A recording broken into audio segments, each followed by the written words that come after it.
Bestie അകത്തുണ്ട്, അമ്മയും അപ്പനും പുറത്താണ്. മക്കളറിയാതെ അനുധാവനം ചെയ്തൊരു അപ്പനും അമ്മയും. നിന്റെ അമ്മ പുറത്തു നിൽക്കുന്നു എന്ന് പറഞ്ഞാൽ ഞാൻ അതിന് 4 അടരുകൾ കാണുന്നുണ്ട്. ഒന്ന്, എന്റെ കർത്താവിന്റെ ശൈശവം, അത് ബേദലഹേമാണ്. അവിടെ പേറ്റുവായിൽ നിന്ന് കുഞ്ഞിനെ എടുത്തുകൊണ്ട് ഓടിയ ഒരോട്ടമുണ്ട്. കാലിത്തൊഴുത്തിന്റെ ദുർഗന്ധമുണ്ട്, പ്രവാസമുണ്ട്. ശൈശവത്തിൽ പോലും മക്കളുടെ പുറത്താണ് പലപ്പോഴും അമ്മമാര്. ദൈവത്തെ പിടുത്തം കിട്ടിയെന്ന് പറഞ്ഞ് പാട്ടും പാടി നമ്മൾ നടക്കുകയാണ്. UKG പഠിക്കുന്ന കൊച്ചിനെ പിടുത്തം കിട്ടിയിട്ടില്ല.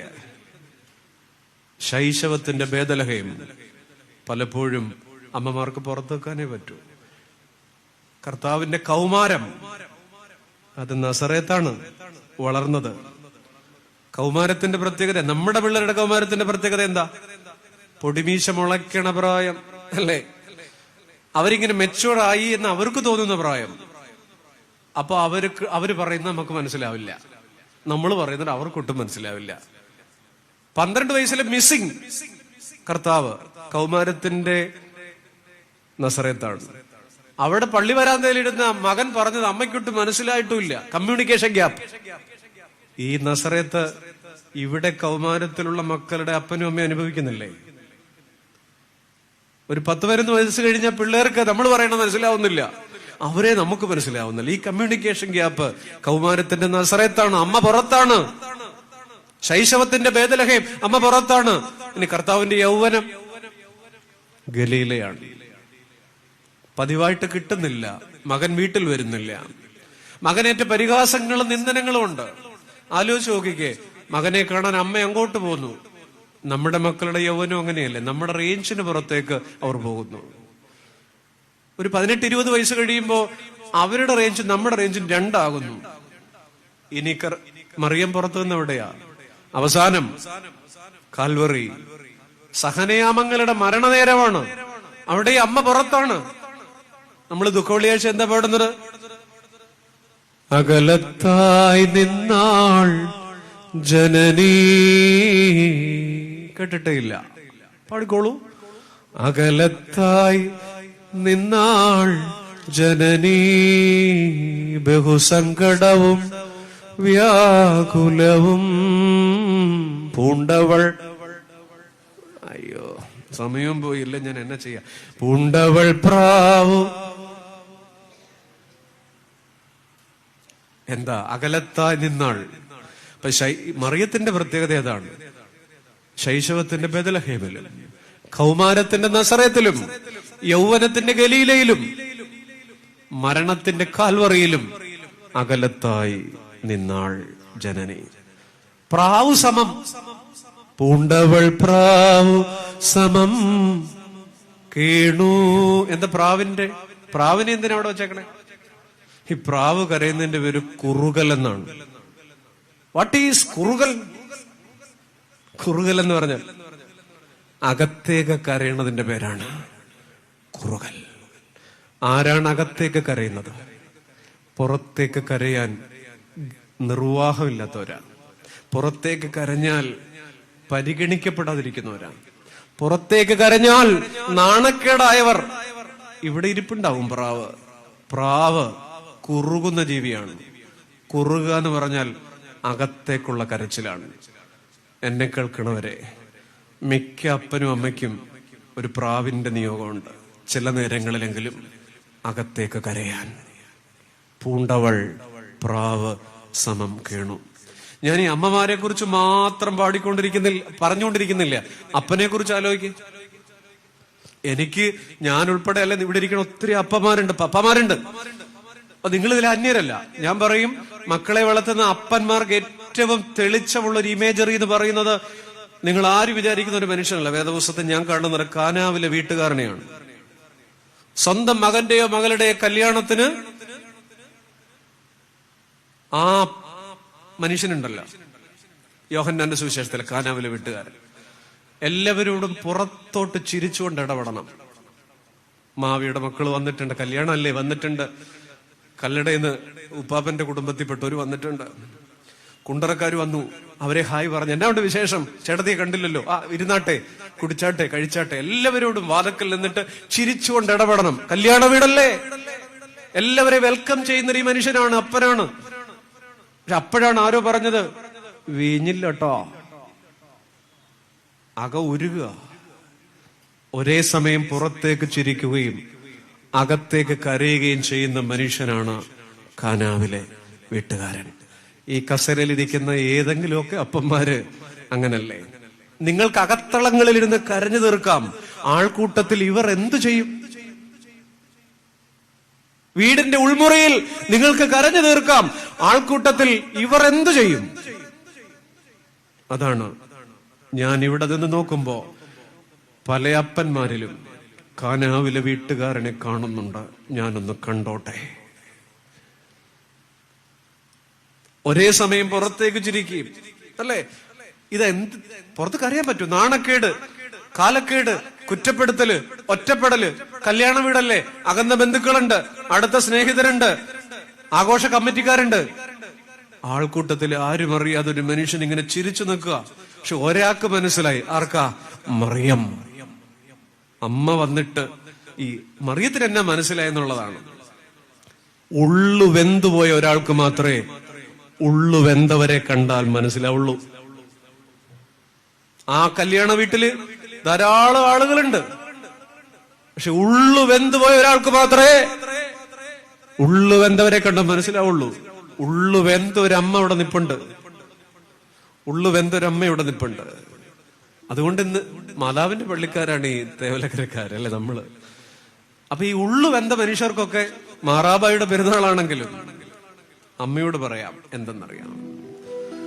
അമ്മ മാതാവേ നീ മാത്രം അറിയുന്ന നൊമ്പരം ഒരുപാടുണ്ടെന്റെ നെഞ്ചിൽ. അമ്മ മാതാവേ നീ മാത്രം അറിയുന്ന നൊമ്പരം ഒരുപാടുണ്ടെന്റെ നെഞ്ചിൽ.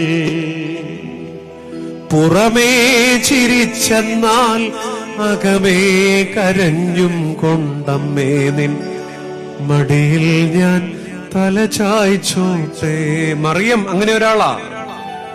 ഉള്ളു വെന്തുപോയ മനുഷ്യര് ദേ അമ്മ മറിയത്തിന്റെ മുന്നിൽ ചെല്ല്. പുറമേ ചിരിച്ചെന്നാൽ അകമേ കരഞ്ഞും കൊണ്ടമ്മേ നിൻ മടിയിൽ ഞാൻ തല ചായ്ച്ചോട്ടെ. അടുത്തിരിക്കുന്നവർക്ക് പോലും അറിയാത്ത സങ്കടവുമായിട്ട് ഈ സദസ്സിൽ എത്ര പേരിരിപ്പുണ്ട്? അടുത്തിരിക്കുന്നവർക്ക് പോലും അറിയാത്ത അഗ്നിപർവ്വതം ചങ്കിലേറ്റിക്കൊണ്ട് ഈ സദസ്സിൽ എത്ര പേരിരിപ്പുണ്ട്? നമ്മൾ കരയുന്നത് മറ്റുള്ളവർ കണ്ടാൽ നാണക്കേടാ. കരയുന്നതാരുമേ കാണാതിരിക്കുവാൻ കൈത്തലം കൊണ്ട് മറയ്ക്കവേ. ആൾക്കൂട്ടത്തിലെ ഗതികേടതാണ്. ആളുകളുടെ മുന്നിൽ വച്ചിട്ട് ഒറ്റപ്പെടുമ്പോ കരയുന്നതാരുമേ കാണാതിരിക്കുവാൻ നാണക്കേടല്ലേ? കരയുന്നതാരുമേ കാണാതിരിക്കുവാൻ കൈത്തലം കൊണ്ട് മറയ്ക്കവേ. നമ്മളിങ്ങനെ കൈ പൊത്തിപ്പിടിച്ചിട്ട് കുരിശിന്റെ പൂഞ്ചിറകേറി വന്നമ്മ സ്നേഹത്തുവാല തന്നു. അതുകൊണ്ട് എന്താ? പുറമേ ചിരിച്ചെന്നാൽ അകമേ കരഞ്ഞും കൊണ്ടമ്മേ നിൻ മടിയിൽ ഞാൻ തല ചായ്ച്ചോട്ടെ. പ്രിയപ്പെട്ട സ്നേഹിത, ഉള്ളുവെന്തുപോയ ഒരാൾക്ക് ഉള്ളുവെന്തുപോയവരെ മനസ്സിലാവും. ഇരിക്കണ ഒത്തിരി അപ്പന്മാര് ഖാനാവിലെ വീട്ടുകാരനാ. പുറത്ത് ചിരിക്കുന്നു എന്നുള്ളതേ ഉള്ളൂ. പുറത്ത് കാത്തു നിൽക്കുന്ന അമ്മ ആ കുഞ്ഞിനു വേണ്ടി ഭൂതോപദ്രവം ബാധിച്ച മോൾക്ക് വേണ്ടിയിട്ട് വഴിയിൽ നിലവിളിക്കുന്ന ഒരു അമ്മയില്ലേ പുസ്തകത്തില്? കർത്താവേ ദാവീദ് പുത്ര കരുണ തോന്നണമേ. അവള് നിലവിളിക്കുന്നു എന്നാണ് എല്ലാവരും പറയുള്ളൂ. അവൾ ഇറിറ്റേറ്റ് ചെയ്യാണ് കർത്താവെ, അസഹ്യപ്പെടുത്തുക. ഈ ശല്യം നിങ്ങൾ പറ, അവള് കരയല്ലേ. കരച്ചിലും നിലവിളിയും തമ്മിലുള്ള വ്യത്യാസം എന്താ? കരച്ചിലിന്റെ മുന്നിൽ ഓപ്ഷൻ ഉണ്ട്. കളിപ്പാട്ടം നഷ്ടപ്പെട്ട ഒരു കുട്ടി കരയും, പക്ഷെ അടുത്ത കളിപ്പാട്ടം കിട്ടുമ്പോ മാറും. പ്രണയം നിഷേധിക്കപ്പെട്ട ഒരു ചെറുപ്പക്കാരൻ കരയും, പക്ഷെ അടുത്ത കിട്ടുമ്പോ മാറും. വിശക്കുമ്പോ കരയും, നിറയുമ്പോ മാറും. പക്ഷെ നിലവിളി എന്ന് പറഞ്ഞാല് ശരണം നഷ്ടപ്പെട്ടവന്റെ കരച്ചിലാണ് നിലവിളി. ഒരു കിണറ്റിൽ നമ്മൾ വീണാൽ കരയത്തില്ല, നിലവിളിക്കും. ഒരു പട്ടി കടിക്കാൻ രാത്രി ഓടിച്ചാൽ നിലവിളിക്കത്തേ ഉള്ളൂ. വഴികളടഞ്ഞവന്റെ അവസാനത്തെ ആയുധമാണ് നിലവിളി. ഈ സ്ത്രീ, ഈ ഇരിക്കുന്ന അമ്മമാര് നിങ്ങൾക്ക് വേണ്ടി നിലവിളിക്കില്ല, പക്ഷെ നിങ്ങളുടെ മക്കൾക്ക് വേണ്ടി നിലവിളിക്കും. നിലവിളിക്ക് ശേഷവും നമുക്ക് നിലനിൽക്കാൻ പറ്റുമോ? ഈ സ്ത്രീക്ക് പറ്റി. നമ്മൾ നിലവിളി കഴിഞ്ഞാൽ വീണുപോവും. അവിടെയാണ് നായേ എന്നൊക്കെ വിളിക്കണ കർത്താവ്. നായ്ക്കുട്ടികൾക്ക് ഇന്നാണെങ്കിൽ വനിതാ കമ്മീഷൻ സ്വമേധയാ കേസെടുത്തേനെ. അന്നതില്ലാഞ്ഞുകൊണ്ട് നമ്മുടെ കർത്താവ് രക്ഷപ്പെട്ടു പോയി അല്ലേ. അവൾ നിലവിളിക്കുമ്പോ നായ്ക്കുട്ടി എന്നൊക്കെ പറയാ. പക്ഷെ ഞാനൊരു കാര്യം പറയട്ടെ, ഒരു സ്ത്രീക്ക് മാത്രമേ പറ്റുള്ളൂ ഈ ലോകത്ത് ഏതെങ്കിലും ഒരു കാര്യത്തിനു വേണ്ടി പുറകെ നടക്കാൻ പറ്റുന്നെങ്കിൽ അത് മനുഷ്യനോ പൂച്ചയ്ക്കോ ഒന്നുമല്ല, അത് നായക്കാണ്. നമ്മളൊരു നായ, നമ്മുടെ വീട്ടിലൊരു നായ വളർത്തി നോക്കാം. നമ്മൾ ഇവിടുന്ന് പോയാൽ അത് പരമാവധി നമ്മുടെ ഈ ഭൂമികുലുക്കുണ്ടായ പതാറിലുമൊക്കെ വായിച്ചിട്ടുണ്ട്. വീട് മുഴുവൻ തരിശായി, എല്ലാം ഉരുള് കൊണ്ടുപോയി. പക്ഷെ ഒരു വളർത്തുനായ മാത്രം അവിടെ അവശേഷിച്ചു. അതിങ്ങനെ അതൊന്നും അവിടെ നിന്ന് പോവില്ല. വേറെ വായിച്ചിട്ടുണ്ട്, റെയിൽവേ പ്ലാറ്റ്ഫോമിൽ നിന്ന് ആ നായയുടെ യജമാനൻ എവിടോ ട്രെയിൻ കയറി പോയതാണ്. ആ നായ്ക്ക് 4 ദിവസം ചോറ് കൊടുത്തേ ഉള്ളൂ. പക്ഷെ അയാൾ മടങ്ങി വരുന്നതിനകത്ത് അയാൾ കയറി നിന്ന ഇടത്ത് ആ പട്ടി ഇങ്ങനെ നിൽക്കുകയാണ്. നായ്ക്ക് മാത്രമേ പറ്റുള്ളൂ, വേറെ ഒരു സ്പീഷീസിനും പറ്റില്ല. ഏതെങ്കിലും ഒരു കാര്യത്തിന് വേണ്ടി പുറകെ ഇങ്ങനെ നിൽക്കണമെങ്കിൽ ആ സ്ത്രീക്ക് കിട്ടിയ അവാർഡാണ് നായ എന്നുള്ള വിളി. ഉത്തരമില്ലാത്ത നിലവിളിക്ക് ശേഷവും, പരിഗണിക്കപ്പെടാത്ത പരാതികൾക്ക് ശേഷവും, അവസാനമില്ലാത്ത അവഗണനകൾക്ക് ശേഷവും, കാരണമില്ലാത്ത നിന്ദനങ്ങൾക്ക് ശേഷവും ഒരാൾക്ക് ക്രിസ്തുവിൽ നിലനിൽക്കാൻ കഴിയുന്നുണ്ടെങ്കിൽ അതിന്റെ പേരാണ് വിശ്വാസം. നമ്മളൊക്കെ നിലവിളി വരെ ഉള്ളൂ, പക്ഷെ ഈ സ്ത്രീ നിലവിളിക്കും അപ്പുറം. പ്രിയപ്പെട്ടവരെ, അതുകൊണ്ട് ഷീലോവിലെ കണ്ണീരാണ്, രാമയുടെ കണ്ണീരാണ് ഹോസ്റ്റലിലെ വേലി. എന്റെ പ്രിയപ്പെട്ടവർ, ഇന്ന് ബന്ധങ്ങളൊക്കെ പോയി സ്മൈലിയിലും ഇമോജിയിലും ഡബിൾ ടിക്കിലും ഷെയറിലും ഒക്കെയാണ് നമ്മുടെ മക്കൾ ഈ ബന്ധങ്ങളെ നിർവചിക്കുന്നത്. ഡബിൾ ടിക്ക് കണ്ടിട്ട് എനിക്ക് തിരിച്ചയച്ചിട്ടില്ലല്ലോ, ഒരു ഇടപാടുമില്ല ഇനി അവളോട്. ഞാനൊരു ഇമോജി അയച്ചിട്ട് എനിക്ക് തിരിച്ചൊരു ഇമോജി അയച്ചില്ല. ഇന്നിങ്ങനെയാണ്, ഭാഷ നഷ്ടപ്പെട്ടൊരു കാലമാണ്. അതുകൊണ്ട് ഞാൻ പറയട്ടെ, മക്കളില്ലാതെ കരയുന്നുണ്ടെങ്കിൽ ഈ പുസ്തകത്തിൽ ഹന്നയുടെ ഭാഗം തുറന്നു വെച്ച് 1 ശമൂവേൽ തുറന്നു വെച്ച് കരയണം. രോഗിയായി കരയുന്നെങ്കിൽ ഇയ്യോബിന്റെ പുസ്തകം തുറന്നു വെച്ച് കരയണം. തെറ്റിദ്ധരിക്കപ്പെട്ട് വീട്ടിൽ തെറ്റിദ്ധരിക്കപ്പെട്ട് കരയുന്നുണ്ടെങ്കിൽ ഉൽപ്പത്തി 39 തുറന്നു വെച്ച് കരയണം. തുടരെ തുടരെ ദുരന്തങ്ങൾ നമ്മുടെ വീട്ടിൽ നിന്ന് ഒഴിയുന്നില്ലെങ്കിൽ രൂത്തിന്റെ പുസ്തകം തുറന്നു വെച്ച് കരയണം. ചെയ്തു പോയ പാപത്തെ ഓർത്താണ് കരയുന്നെങ്കിൽ പത്രോസിന്റെ ഭാഗം തുറന്നു വെച്ച് കരയണം. നമുക്ക് ഈ പുസ്തകത്തിനകത്ത് ഒത്തിരി വഴിയുണ്ട്, ഈ പുസ്തകത്തിനകത്ത് ഒത്തിരി വാതിലുണ്ട് ക്രിസ്തുവിലേക്ക് പ്രവേശിക്കാൻ. അതിനാണ് ഇത്ര തടിച്ച പുസ്തകം നമ്മുടെ കൈ തന്നിരിക്കുന്നത്. നമുക്ക് ദൈവത്തിങ്കിലേക്ക് പ്രവേശിക്കാൻ ഒത്തിരി വാതിലുണ്ട്. ആ ഭാഗം തുറന്നു വെച്ച് കരയണം. പ്രിയപ്പെട്ടവരെ, ഈ കാലത്ത് മക്കളാണ് നമ്മുടെ ലോകം, കുഞ്ഞുങ്ങളാണ് ഒരു തലമുറയുടെ നമ്മുടെ ഫോക്കസ് എന്ന് പറയുന്നത്. ലോകം വെട്ടിപ്പിടിച്ച അലക്സാണ്ടർ ചക്രവർത്തി ഒരു പരിധിവരെ ക്രൂരരായിരുന്നു, ഒരു പരിധിവരെ വളരെ ക്രിമിനൽ മൈൻഡുള്ള ആളായിരുന്നു. പക്ഷെ അലക്സാണ്ടറുടെ തലയണക്കടിയിൽ ഒരു കുറുങ്കത്തി, ഒരു ആമാടപ്പെട്ടി, പ്രശസ്തമായ ഇലിയഡ് എന്ന് പറയുന്ന ഇതിഹാസത്തിന്റെ, ഇലിയഡ് വായിച്ചിട്ടില്ലേ, അതിന്റെ ഒരു കൈയെഴുത്ത് പ്രതി. ഇലിയഡ് വായിക്കും രാത്രി അലക്സാണ്ടർ. ഇലിയഡിലൊരു ഭാഗമുണ്ട്, യുദ്ധക്കലി അടങ്ങാത്ത പാതിരാവുകളിലെ പടകുടീരങ്ങളിലെ തീവെട്ടി വെളിച്ചത്തിൽ അലക്സാണ്ടർ ഈ ഇലിയഡ് വായിക്കും. ഒരു ഭാഗം വരുമ്പോൾ അലക്സാണ്ടർ കരയും.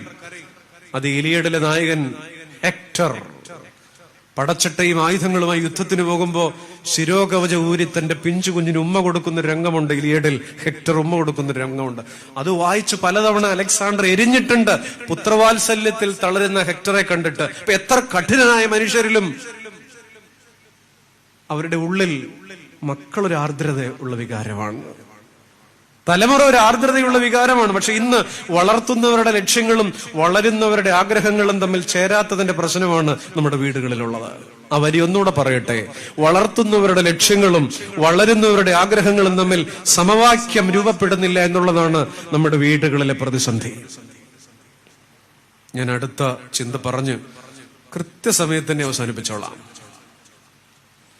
കാണാമറയത്ത് കരയുന്ന ഹാഗാറിന്റെ കാൽമുട്ടുകളിലെ തഴമ്പ് എന്റെ പൊന്നുമോളെ പൊന്നുമോനെ ഇസ്മായേൽ കണ്ടിട്ടില്ല. ഇതിന്റെ അർത്ഥം വീട്ടിൽ ചെന്ന് മമ്മിയോട് ചോദിച്ചാൽ മതി, പറഞ്ഞു തരും. 21 പറഞ്ഞാൽ മതി. കാണാമറയത്ത് മുട്ടുകുത്തി കരയുന്ന ഹാഗാറിന്റെ കാൽമുട്ടിലെ തഴമ്പ്, ആ കണ്ണീരിൽ രക്ഷപ്പെട്ട ഇസ്മായേൽ ഒരിക്കലും കണ്ടിട്ടുണ്ടാവില്ല. പറഞ്ഞു കൊടുക്കണം ഈ രാത്രി. അവർ നിങ്ങളുടെ വീട്ടിലേക്ക് മടങ്ങി വരുമ്പോൾ ഈ കുഞ്ഞുങ്ങളോട് ജനസിസ് 21 ഉൽപ്പത്തി 21 വായിച്ച് പറഞ്ഞു കൊടുക്കണമേ. 2, കുട്ടി നടക്കേണ്ട വഴിയിൽ അവനെ അഭ്യസിപ്പിക്കുക. 1, the way of spiritual heredity. Abraham ഇസഹാക്കിലും അങ്ങനെ പറയാം. 2, വേ ഓഫ് സ്പിരിച്വൽ സർവൈവൽ, ആത്മീക അതിജീവനത്തിന്റെ വഴി. നമ്മുടെ മക്കളോട് നമ്മളെല്ലാം പറയുന്നുണ്ട്, എല്ലാ മോട്ടിവേഷണൽ കാര്യങ്ങളും പറയുന്നുണ്ട്, എല്ലാ കാര്യങ്ങളും പഠിപ്പിക്കുന്നുണ്ട്. പക്ഷേ തോൽവികളെ അഭിമുഖീകരിക്കാൻ നമ്മുടെ മക്കളോട് നമ്മൾ ഇനി എന്നാ പറയാ? ജീവിക്കാൻ അവർ സ്കൂളിൽ പഠിക്കട്ടെ, പക്ഷെ അതിജീവിക്കാൻ അവർ സൺഡേ സ്കൂളിൽ പഠിക്കട്ടെ. ആ വരി കൊതി തോന്നുന്നു ഒന്നുകൂടെ പറയാൻ. ജീവിക്കാൻ നമ്മുടെ മക്കൾ രാവിലെ സ്കൂൾ ബസ് കയറി പോകട്ടെ, പക്ഷെ അതിജീവിക്കാൻ സൺഡേ സ്കൂളിൽ. ഈ പുസ്തകം ഒരിക്കലും ജീവിക്കാൻ പഠിപ്പിക്കുന്ന പുസ്തകമല്ല. ജീവിക്കാൻ നമുക്ക് സോഷ്യൽ സ്റ്റഡീസും സയൻസും ജോഗ്രഫിയും പഠിക്കാം. പക്ഷെ ഈ പുസ്തകം the book of survival, the book of solutions, അതിജീവനത്തിന്റെ പുസ്തക. കുട്ടികൾ പോലും ഡിപ്രഷനിൽ ആത്മഹത്യകളിൽ പോകുന്ന കാലാണ്. നമ്മുടെ കുഞ്ഞുങ്ങൾക്ക് പഴയ ടെൻഷൻ. ഇവിടെ ഇരിക്കുന്ന പ്രായമുള്ളവർ നിങ്ങൾ ടെൻഷൻ എന്ന വാക്ക് ആദ്യമായിട്ട് ഉപയോഗിച്ച എന്നാ? എവിടെ അല്ലെ ടെൻഷൻ? പക്ഷെ നമ്മുടെ 3 വയസ്സുകാരിക്ക് 4 വയസ്സുകാരന് ടെൻഷനാണ്, ഡിപ്രഷനാണ്. സർവൈവ് ചെയ്യാൻ പഠിക്കുന്നില്ല. ആത്മാഭിമാനത്തെ നെഞ്ചിന് നേരെ ഉതിർത്ത് ഒരു ബുള്ളറ്റ് കൊണ്ട് സംരക്ഷിക്കാൻ ശ്രമിച്ച ഒരു റോയി ജോർജിന്റെ മൃതശരീരം മണ്ണിലേക്കിറങ്ങിയൊരു പകലാണിത്. ആത്മാഭിമാനത്തെ ഒരു ബുള്ളറ്റ് കൊണ്ട് സംരക്ഷിക്കാൻ നെഞ്ചിന് നേരെ ഉതിർത്തൊരു വെടിയുണ്ട കൊണ്ട് അയാൾ. അതിജീവനത്തിന്റെ പാഠങ്ങളാണ്. അതിന് നമ്മുടെ മക്കൾക്ക് A+കളില്ല. വള്ളത്തോൾ പാടിയതുപോലെ താരകാമണിമാല ചാർത്തിയാലും കൊള്ളാം, കാരണിച്ചെളി നീളെ പുരണ്ടാൽ അതും കൊള്ളാം. മണിമാല ചാർത്തിയാലും കൊള്ളാം, കാരണിച്ചെളി നീളെ പുരണ്ടാൽ അതും കൊള്ളാം, ചെളി പുരണ്ടാലും. കുഞ്ഞുങ്ങളോട് പറയുമ്പോ ജീവിതം എന്ന് പറയുന്ന ഒരു പഴയ കണക്ക് ടീച്ചറെ പോലെയാണ്. ഈ കണക്ക് ടീച്ചറുടെ പ്രത്യേകത എന്താ? ഒരു പീരീഡ് സാറില്ലെന്ന് കണ്ട ആ പീരീഡ് ഈ സ്ത്രീ ക്ലാസ്സിൽ വരും, അല്ലെങ്കിൽ ആ മാഷ് ക്ലാസ്സിൽ വരും. എന്നിട്ടൊരു പ്രോബ്ലം തന്നിട്ട് പോകും. ആ പ്രോബ്ലം ചെയ്യാൻ നമുക്ക് 15 മിനിറ്റ് വേണം. 2 പ്രോബ്ലം ഇട്ടിട്ട് പുള്ളിക്കാർ മടങ്ങിപ്പോകും. വേറൊരു സാറിനും ഈ വൃത്തികെട്ട സ്വഭാവം ഇല്ല. ജീവിതം പഴയ കണക്ക് ടീച്ചറെ പോലെയാണ്. നമ്മൾ ഫ്രീ ആണെന്ന് കണ്ട എന്തെങ്കിലുമൊക്കെ പ്രശ്നം ഇങ്ങനെ തന്നോണ്ടിരിക്കും, എന്തെങ്കിലുമൊക്കെ പ്രശ്നം ഇങ്ങനെ. പക്ഷെ നമ്മുടെ പിള്ളേര് പാടുന്നുണ്ട്, take it easy, take it easy. അറിയില്ലേ, കണ്ണിലൊരു മുള്ളു കൊണ്ടാൽ ടേക്ക് ഇറ്റ് ഈസി, കാതിലൊരു നുള്ളു കൊണ്ടാൽ ഇല്ല. പക്ഷെ പ്രതിസന്ധികളിൽ നമ്മുടെ മക്കൾ പറയോ, ജീസസ് ഇസ് മൈ ആൻസർ. യേശു കർത്താവാണ് എന്റെ ഉത്തരം. ബൈബിളിൽ നീ വീഴില്ല എന്നൊരു വാക്യമില്ല. അത് വായിക്കാൻ ഈ പുസ്തകം തുറക്കണ്ട. പക്ഷെ നീ വീണാലും എഴുന്നേൽക്കും എന്നൊരു വചനം എന്നെ നോക്കി ചിരിക്കുന്നുണ്ട്, നമ്മളെ നോക്കി ചിരിക്കുന്നുണ്ട്. നീ വീണാലും എഴുന്നേൽക്കും. അതുകൊണ്ട് ഞാൻ പറയും, Christian parenting is A programming. നമ്മൾ ഈ പഠിക്കുന്നവരൊക്കെ തല കൊണ്ടാണ് സ്കൂളിൽ, തലച്ചോർ അല്ലെ, ബ്രെയിൻ, നല്ല ഐക്യു. പക്ഷെ ക്രിസ്ത്യൻ പേരന്റിങ് എന്ന് പറയുന്ന ഒരു പ്രോഗ്രാമിങ് ഹൃദയം കൊണ്ടാണ്, ഹൃദയം കൊണ്ടാണ് അല്ലേ? ഒരു കുട്ടിയുടെ ആദ്യത്തെ ക്ലാസ് മുറി അമ്മയുടെ മടിയല്ലേ, മടിത്തടമല്ലേ? ഒരു 5 വയസ്സ് വരെ, 4 വയസ്സ് വരെ. അക്ഷരമാണോ സങ്കീർത്തനമാണോ നമ്മൾ ആദ്യം പഠിച്ചത്? മിണ്ടില്ല. അക്ഷരമാണോ 23 സങ്കീർത്തനാണോ? അക്ഷരമാണോ? സങ്കീർത്തനാണ്. അക്ഷരം 5-ാമത്തെ വയസ്സിലാ. അല്ലെങ്കിൽ മലയാളത്തിലെ കൊസറാക്കുള്ളി അക്ഷരം യഹോവായ. ഇതൊക്കെ എന്നെ പഠിച്ച വളച്ചു കെട്ടി ചുറ്റി കെട്ടി മേലോട്ടിട്ട്. പക്ഷെ യഹോവ എന്റെ, അത് 3 വയസ്സിലാ. അത് തലയിലല്ല കയറിയത്, ചങ്കില. കുലംകുത്തി ഒഴുകുന്ന യമുനാ തീരത്ത് പ്രളയത്തിൽപ്പെട്ടാലും, ചുട്ടുപൊള്ളുന്ന ഈജിപ്ഷ്യൻ മരുഭൂമിയിൽ വേനലിൽപ്പെട്ടാലും നമ്മുടെ കുട്ടിക്ക് പറയാം, തമ്പുരാൻ കൂടെ ഉണ്ട്, യഹോവ എന്റെ. Christian parenting is A programming എന്ന് പറയാം. അത് നമ്മൾ കുരിശു വരയ്ക്കാൻ ഒരമ്മ പഠിപ്പിച്ചത് നമ്മുടെ ആദ്യത്തെ യൂണിവേഴ്സിറ്റിയുടെ വിദ്യാഭ്യാസമാണ് അല്ലെ? കുരിശു വരയ്ക്കാനായിട്ട് നമ്മളെ ഒരു അമ്മ മടിയിലിരുത്തി. അതൊരു പ്രോഗ്രാമിംഗ് ആണ്. ഒരു സങ്കീർത്തനം പഠിപ്പിച്ചു എന്ന് പറയുന്നത് ഒരു പ്രോഗ്രാമിംഗ് ആണ്. ആദ്യമായ അമ്മച്ചി നിന്നെ ചൂണ്ടിക്കാണിച്ചു തന്നു, അങ്ങനല്ലേ? ഓർമ്മയിൽ നിൻ തിരുസ്വരൂപം കാത്തു സൂക്ഷിക്കാനായി കുഞ്ഞുങ്ങളെ നീ തള്ളില്ല എന്ന് അറിഞ്ഞു ഞാൻ വിശ്വാസിയായി. ഇതൊക്കെ നമ്മൾ അമ്മയുടെ മടിയിലിരുന്ന് പഠിച്ചതാ. കുരിശു വരച്ചെന്താ അമ്മ നമ്മളോട് പറഞ്ഞു. കുട്ടികളുടെ കൊച്ചുങ്ങളുടെ പ്രാർത്ഥന ദൈവം ആദ്യമായ അമ്മച്ചി നിന്നെ ചൂണ്ടിക്കാണിച്ചു തന്നു. അത് പ്രോഗ്രാമിംഗ്. ഓർമ്മയിൽ നിൻ തിരുസ്വരൂപം കാത്തു സൂക്ഷിക്കാനായി, അതൊരു പ്രോഗ്രാമിംഗ്. കുഞ്ഞുങ്ങളെ നീ തള്ളില്ല എന്ന് അറിഞ്ഞു ഞാൻ വിശ്വാസിയായി. കാലം കടന്ന് പോകും തിരക്കിൽ മറന്നുപോയി നിൻ സ്നേഹം ഞാൻ. നമ്മുടെ ആദ്യത്തെ യൂണിവേഴ്സിറ്റി ഈ പേരന്റിങ്ങിലെ പ്രോഗ്രാമിംഗ്.